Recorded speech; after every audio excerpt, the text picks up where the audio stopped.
નમસ્કાર વિદ્યાર્થી મિત્રો, સ્વાગત છે તમારું MWB એજ્યુકેશન યુટ્યુબ ચેનલમાં। આજે આપણે જોવાના છીએ ધોરણ નંબર 7 ની અંદર ગણિત વિષયમાં આઈડિયલમાં ચેપ્ટર નંબર 10 બીજગણિતીય પદાવલીનું સોલ્યુશન કરવા જઈ રહ્યા છીએ। તો વિદ્યાર્થી નમ્ર વિનંતી છે કે જો પ્રથમ વખત તમે અમારી ચેનલ જોઈ રહ્યા હો તો ચેનલ તમે સબસ્ક્રાઇબ કરી દો, જેથી તમને વિડિયો લેક્ચર પણ સમયસર મળતા રહે। તો શરૂઆત કરીએ આપણે પ્રશ્ન નંબર 1 કે નીચે આપેલા વિધાનને આપણે પદાવલી સ્વરૂપે લખવાના છે।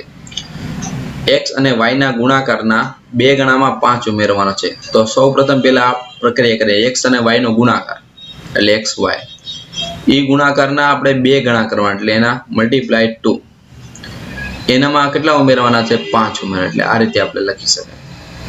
એના પછી a અને b ના ગુણાકારને એટલે ab આ ગુણાકાર થયો, એને 15 માંથી બાદ કરતા ab ગુણાકારને કેમાંથી બાદ કરવાનો એટલે 15 માંથી, એટલે 15 માઈનસ શું આવશે ab।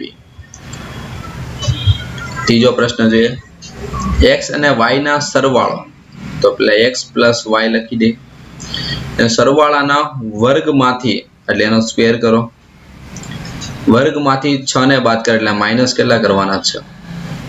ત્રીજું છે x ના 3 ગણામાંથી, x નો 3 ગણો એટલે 3x, એમાંથી y ના 2 ગણા એટલે 2y બાદ કરવાનું એટલે 3x માંથી આપણે 2y બાદ કરો, એને આપણે 3 વડે શું કરવાનો ડિવાઈડ બાય, એટલે આખા કૌંસને આપણે 3 વડે ભાગાકાર કરીએ। એના પછી x માંથી y બાદ કરતા, બાદ કરીને એના કેટલા ગણા કરવાના 4 ગણા, એટલે 4 ગુણાકાર લખીએ।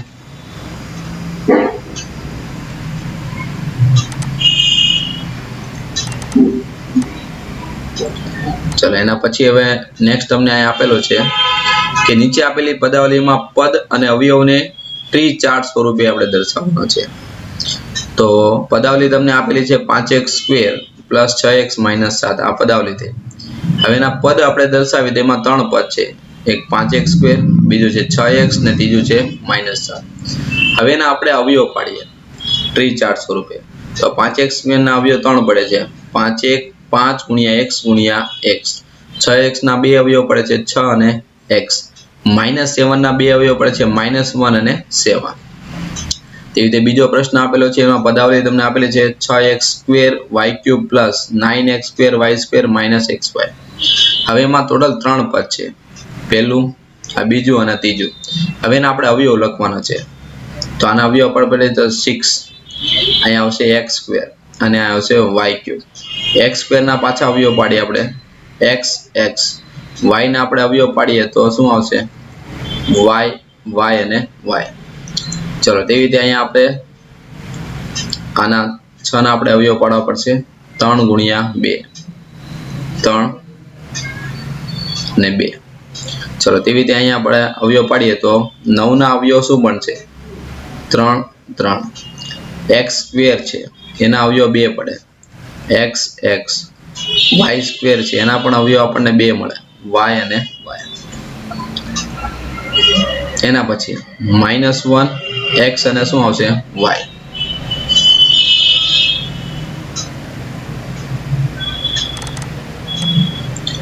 ચલો પ્રશ્ન નંબર 2 છે, પદાવલીમાંથી અચલ સિવાયના પદ, અવયવ અને સંખ્યાત્મક સહગુણક આપણે લખવાનો છે।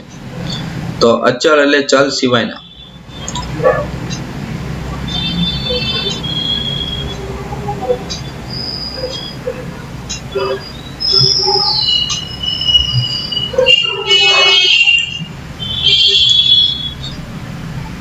ચલો અચલ સિવાયના પદનો મતલબ થાય કે ચલ વાળા પદ આપણે લખવાના। તો ચલ વાળું પદ એટલે પહેલામાં કેટલું આવે છે 6x। હવે એના અવયવ પાડીએ તો 6 ના આપણે અવયવ કયા પડશે 3 અને 2, x ના અવયવ તો x પડે। હવે એમાં સંખ્યાત્મક સહગુણક કેટલો છે આપણો 6 છે। તેવી રીતે અહીંયા તમને અચલ સિવાયના પદ 2 આપેલા છે, -6x અને 7y।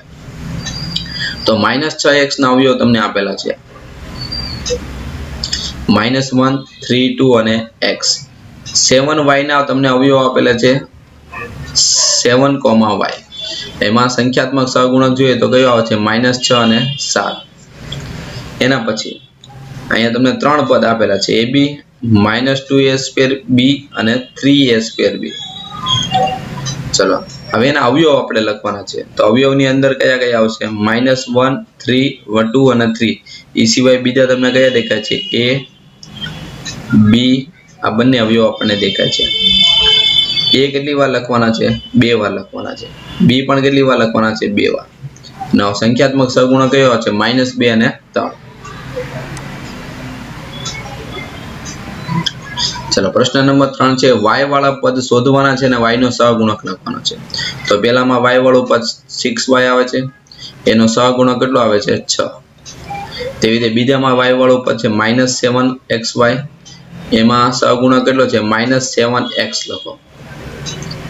ચલો ત્રીજું છે આપણે 15x2y, એમાં આપણે y નો સહગુણક લખવાનો છે. તો જવાબ આવે 15x2.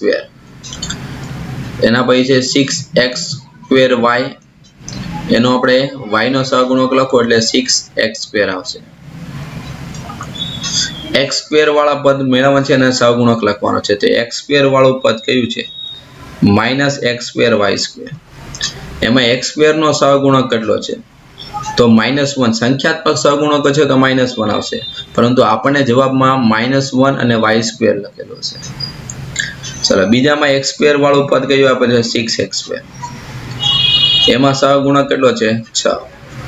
ત્રીજામાં x2 વાળું પદ એક જ આપેલું છે 3x2y, એમાં આપણને સહગુણક 3 અને y લખીએ આપણે. ચોથામાં આપણે લખીએ તો -7x2y, એમાં આપણે સહગુણક લખીએ તો -7 અને બીજું શું આવશે? y. એના પછી ચલો વ્યાખ્યા લખવાની છે. સજાતીય પદ કોને કહેવાય? કે જે પદમાં સમાન બીજ ગણિતીય અવયવ હોય એને આપણે સજાતીય પદ કહેવાય. વિજાતીય પદ કે જે પદમાં અસમાન બીજ ગણિતીય અવયવ હોય એને આપણે વિજાતીય પદ પણ કહેવાય. ના ભાઈ અહીં સજાતીય અને વિજાતીય પદ તમારે લખવાનું છે. તો અહીંયા બંનેમાં ચલ જ આપેલા છે, સોરી ચલ ક્યાં સહગુણક આપેલા એટલે સજાતીય પદ કહેવાય. ચલો એના પછીના બીજામાં પણ તમે જો ચલ એક સરખા છે, ચલની ઉપર ઘાત પણ કેવી છે? સમાન છે, એટલે સજાતીય પદ. આમાં ચલ અલગ અલગ છે, x2 છે અને y2 એટલે કેવું કહેશે? વિજાતીય પદ. હવે આપેલી સંખ્યામાં તમે જુઓ તો બે પદ આપેલા છે, બંનેમાં ચલ xy છે, ચલની ઉપર ઘાત પણ કેવી છે? સમાન, એટલે કેવું કહેવાય? સજાતીય પદ. એના પછી ચલ સમાન છે પરંતુ ઘાત કેવી છે? અસમાન. અહીં a2 છે, અહીં એની એક ઘાત છે, અહીં b1 છે અને b2 છે, એટલે વિજાતીય પદ કહેવાય. એના પછીનો છઠ્ઠામાં ચલ તો સમાન છે પરંતુ ચલનો ઘાતાંક કેવા છે? અલગ અલગ છે, એટલે કેમાં આવશે? વિજાતીય પદ આવે.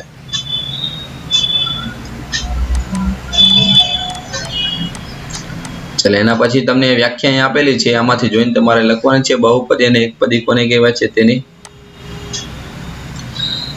એના પછીનો પ્રશ્ન તમને આપેલો છે x બરાબર -1 હોય ત્યારે પદાવલીની કિંમત આપણે લખવાની છે.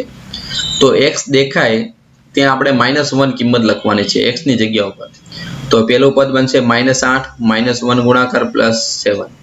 8 નો ગુણાકાર -1 સાથે એટલે +8. 8 ને 7 કેટલા થાય? 15. ચલો એના પછી x ની જગ્યા ઉપર આપણે -1 ની કિંમત આપણે રિપ્લેસ કરવાની છે. 5. કોઈ બી માઇનસ સંખ્યાનો વર્ગ કરો એટલે +1 થઈ જાય. 4 એકા કેવા થશે? -4 +1. 5 એકા 5, 4 એકા માઇનસ પ્લસ, એટલે તમારો જવાબ કેટલો આવશે? 10. ચલો એના પછી x ની જગ્યા પર -1 આપણે લખીએ તો -1 નો વર્ગ +1, 7 એકા -7, તો 4 એકા 4, -4 7, આ બંને કેન્સલ થઈ એટલે તમારો જવાબ આવે -7.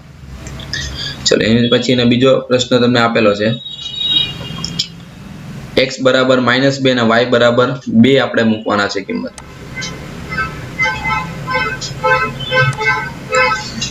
તો x ની જગ્યા ઉપર આપણે -2 અને y ની જગ્યા ઉપર +2 કિંમત મૂકીએ તો પહેલું સ્ટેપ જશે -2 નો વર્ગ +4. ગુણાકાર કરીએ 2 દુ 4, 4 ગુણ્યા 2 8, માઇનસ માઇનસ કેવા થાય? પ્લસ. 2 નો વર્ગ કેટલો થશે? 4. તો 4 ને 8, 12 ને 4 16. ચલો એના પછી હવે -2 ની 3 ઘાત +2 ની 3 ઘાત -2 નો વર્ગ અને 2 નો ઘન. -2 નો ઘન એટલે -8 આવશે. +2 નો ઘન એટલે +8. પ્લસ -2 નો વર્ગ પ્લસ 4 થાય, આ માઇનસ આપણી રકમના 2 નો વર્ગ પ્લસ 4 પ્લસ માઇનસ આપણે કેન્સલ કરીએ એટલે જવાબ કેટલો આવશે? 0. એના પછી હવે પદાવલીનું તમારે સાદુરૂપ આપવાનું છે ને x બરાબર -3 આગળ કિંમત મેળવવાની છે. તો સાદુરૂપ આપવા માટે 2 નો ગુણાકાર આપણે અંદર કરીએ એટલે 2x - 2 તેરી કેટલા થાય? 6. તેવી રીતે 4 નો ગુણાકાર અંદર કરીએ એટલે બંને સાથે ગુણાકાર થાય 4x 4 પંચા 20. ચલો હવે સજાતીય પદનો સરવાળો બાદબાકી થાય એટલે 2x + 4x અને -6 અને -20. તો 4 ને 2 કેટલા થાય? 6x ને માઇનસ પ્લસ એટલે 26. આ આપણે એનું સાદુરૂપ આપ્યું. હવે x બરાબર -3 આગળ એટલે અહીં લખીએ x બરાબર -3 લેતા તો કિંમત આપણે મૂકી દઈએ 6 × -3 -26.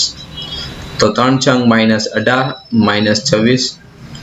6 ને 8 કેટલા થાય? 14 વધી પડી 1 2 3 અને 4 માઇનસ પ્લસ મોટી સંખ્યાની નિશાની.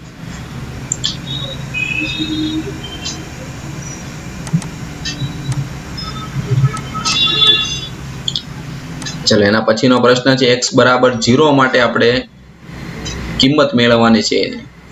તો x જ્યાં મળશે ત્યાં આપણે 0 આપણે કિંમત મૂકશું એટલે આ પ્રમાણેનો સ્ટેપ થશે. કોઈ બી 0 ની ગમે એટલી ઘાત હોય જવાબ શું આવે? 0. એટલે 2 × 0 પ્લસ a બરાબર કેટલા આવશે? 25. કોઈ બી સંખ્યાનો 0 સાથે ગુણાકાર એટલે 0 આવશે. a બરાબર કેટલા આવશે? 25. આપણો આન્સર થશે a બરાબર 25. નેક્સ્ટ હવે હેતુલક્ષી પ્રશ્નો તો તમને આપેલા છે, તમારે આમાંથી જોઈને લખવાના રહેશે જાતે.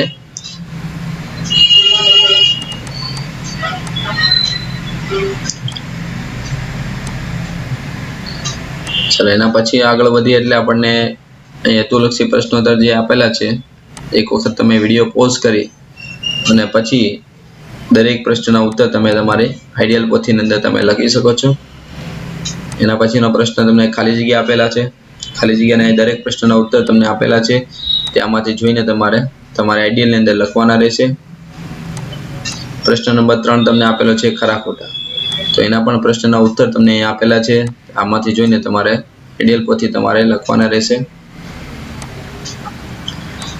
અને એના પછીનો પ્રશ્ન તમને આપેલો છે જોડકા, તો જોડકા પણ તમે અહીંયા દરેક પ્રશ્નના ઉત્તર તમને આપેલા છે, આમાંથી જોઈને તમારે લખવાના છે. તો વિદ્યાર્થી મિત્રો આ તો આપણે ચેપ્ટર નંબર 10 નું સોલ્યુશન. હવે નેક્સ્ટ વિડિયો લેક્ચરમાં આપણે આના પછીના ચેપ્ટરનું સોલ્યુશન જોવાના છે.